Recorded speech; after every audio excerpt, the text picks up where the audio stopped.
one of the primary descriptions of the church throughout the entirety of the Bible is that we are the family of God.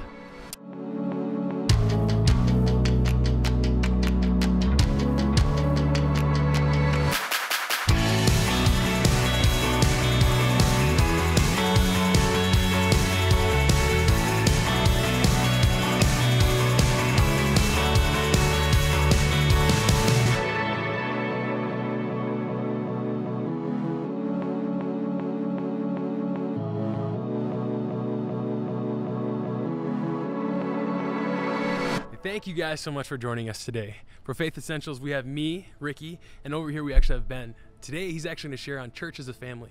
Ben, take it away. Thanks, Ricky. You know, as Ricky said, today I want to share with you all a little bit about how the church is a family. Now, when most people hear the word church, a few different things come to mind. You might think about a building where people gather on Sundays or even Wednesdays, or you might think about a message or a worship service or even a specific pastor or leader.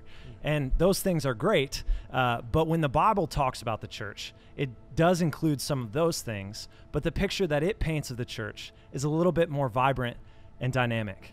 So the Greek word for that the Bible uses for the word church is actually the word ekklesia, which means an assembly of the people. So in the Christian sense, it means the gathering of Christians or of the people of God. And throughout the Bible, there's lots of metaphors and analogies that the Bible uses for the assembly, the collective gathering of the people of God. It refers to the church as a body that works together as one unit, relying on one another, working together in unity with Jesus as the head. It refers to the church as the bride of Christ, preparing for her wedding day, of being united with the groom. And the Bible even refers to the church as an army marching forward against the kingdom of darkness and the power of God. But one of the primary descriptions of the church throughout the entirety of the Bible is that we are the family of God.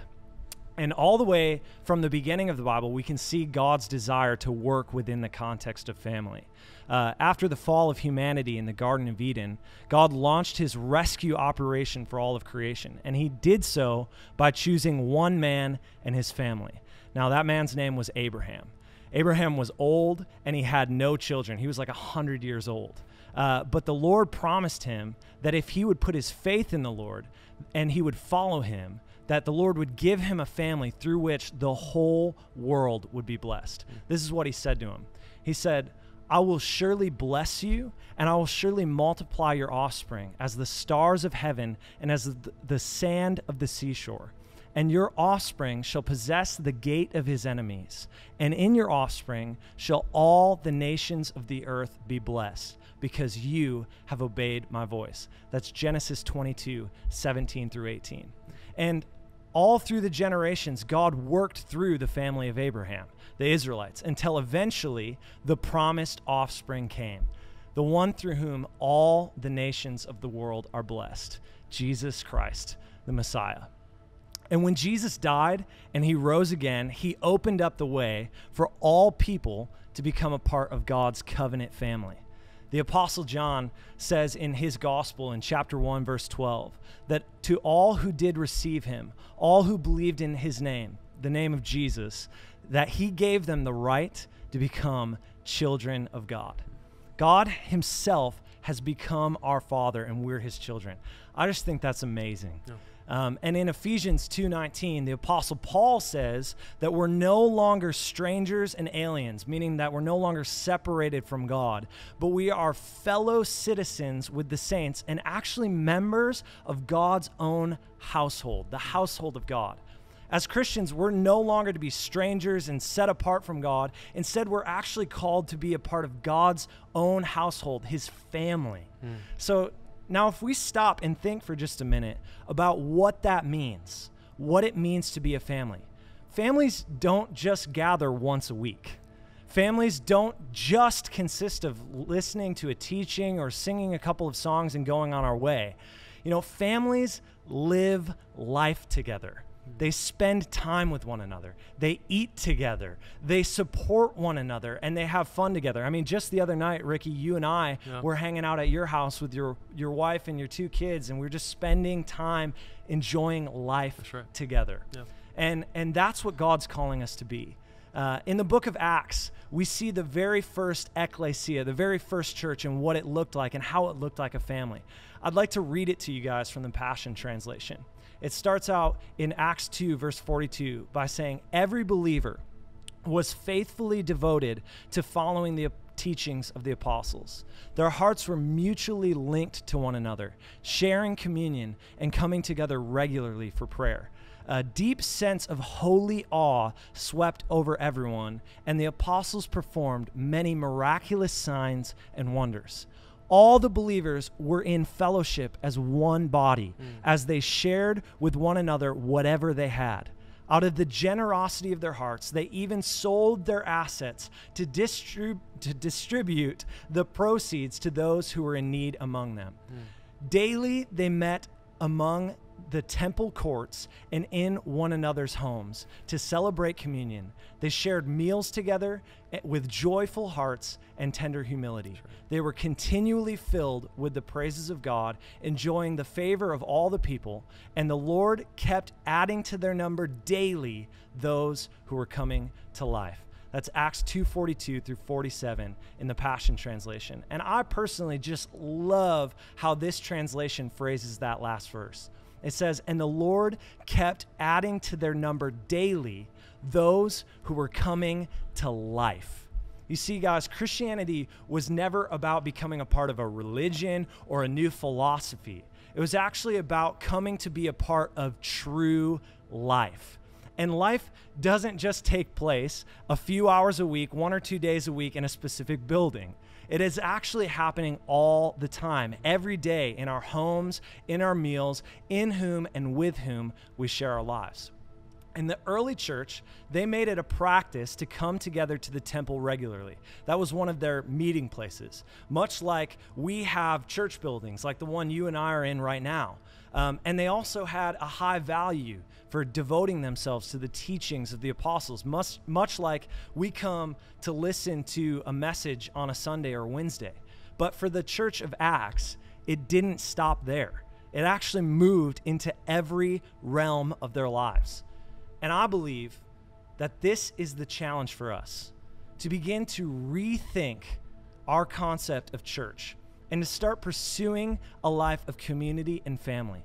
To, in fact, move from going to church to being the church. Sure. To come together regularly, to share meals, to share lives with each other, to meet one another's needs, to be filled with joy in each other's company, to pray together and to worship together, and not just on Sundays, but in the intimacy of our living rooms. I think this is so important. In my life, this is something my wife, Kendra, and I have placed a tremendous value on, which Ricky, you're a huge part of this. Every Saturday, we invite people to come over to our house. We meet together with our community of friends and family, and we share a meal together, and we enjoy each other's company, and we laugh together. And oftentimes, we'll worship and we'll pray together, Yep. And sometimes we've even read through books of the Bible as a community. We've allowed those to shape our lives and how we live together and move forward as a community. We have come together to serve our neighbors when they're in need. I have an elderly neighbor that we've come together to rake her leaves and take care of what she needs multiple times. Yep. Yeah.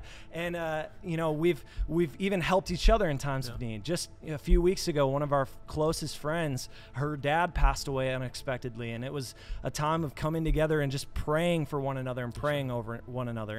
And that's kind of the point, that I'm making, that it's not just about coming together on Sundays. It's about coming together in everyday life. It's so, so important. So here's my challenge to you guys.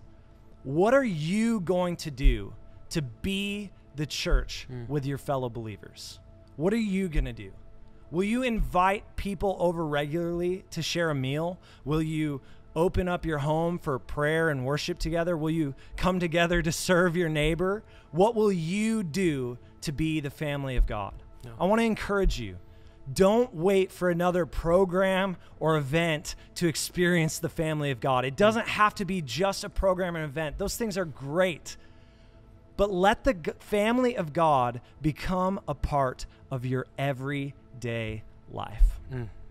Ben, that's such a good word, and I'm so encouraged. And I remember you actually talking to me about this whole message that you actually prepared, and we talked a little bit the day you came over. Yeah. And I'm so encouraged and so inspired. But a question that I have for you is for people who normally don't do these things, yeah, who aren't comfortable with it. What are the first steps that they could take to actually moving forward into a direction like this, being in the church, living it every day? That's a great question, man. I would say it starts by finding somebody at church on a Sunday or finding a neighbor and just opening up your home, kind of like I said a minute ago. Yeah. Don't wait for someone to come and find you and invite you to become a part of their small group or their gathering. Go out and create it. Yeah. Go out and spark change and bring the family of God into reality for people. It's not that hard to just introduce yourself to someone. I mean, at our church here, we have a cafe. It's not that hard to say, hey, after service, you want to join me for some lunch? I'm buying. Yeah, and just get to know somebody and then see where it goes from there. Invite them over on a weeknight and have dinner together.